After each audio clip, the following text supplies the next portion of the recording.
उत्तर अरब सागर की लहरों में जोश है।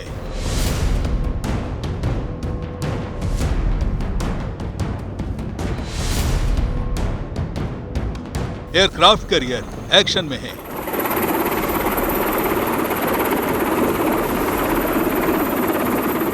MiG-29 के लड़ाकू विमान गरज रहे हैं।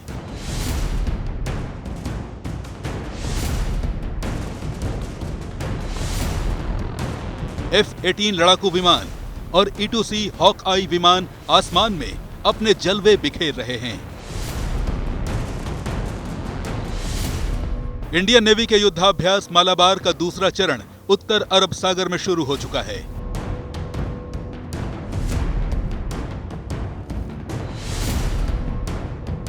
युद्धाभ्यास में भारतीय नौसेना का विमान वाहक पोत विक्रमादित्य, अमेरिकी एयरक्राफ्ट कैरियर निमित्ज हिस्सा ले रहे हैं। इसके अलावा जापान और ऑस्ट्रेलिया के विमान वाहक पोत भी शामिल हैं। पहले चरण के मुकाबले दूसरे चरण का अभ्यास ज्यादा कठिन और जटिल है। इसमें पनडुब्बी भी शामिल हैं। इन 4 दिनों में 4 देशों की नौसेना हाई इंटेंसिटी नेवल ऑपरेशन का अभ्यास करेंगी। विक्रमादित्य विमान वाहक पोत से MiG-29 के लड़ाकू विमान और निमित्ज से F-18 लड़ाकू विमान और E-2C हॉक-आई विमान क्रॉस डेक फ्लाइंग ऑपरेशन और एडवांस एयर डिफेंस अभ्यास कर रहे हैं।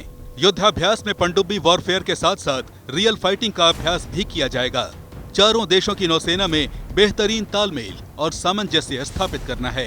नौसेना ने अपने बयान में कहा है कि बंगाल की खाड़ी में 3 से 6 नवंबर तक चले पहले चरण के अभ्यास में हासिल सिनर्जी को आगे बढ़ाते हुए दूसरे चरण में ऑस्ट्रेलिया, भारत, जापान और अमेरिका की नेवी जटिल चुनौतियों का सामना करने में तालमेल बिठाएगी।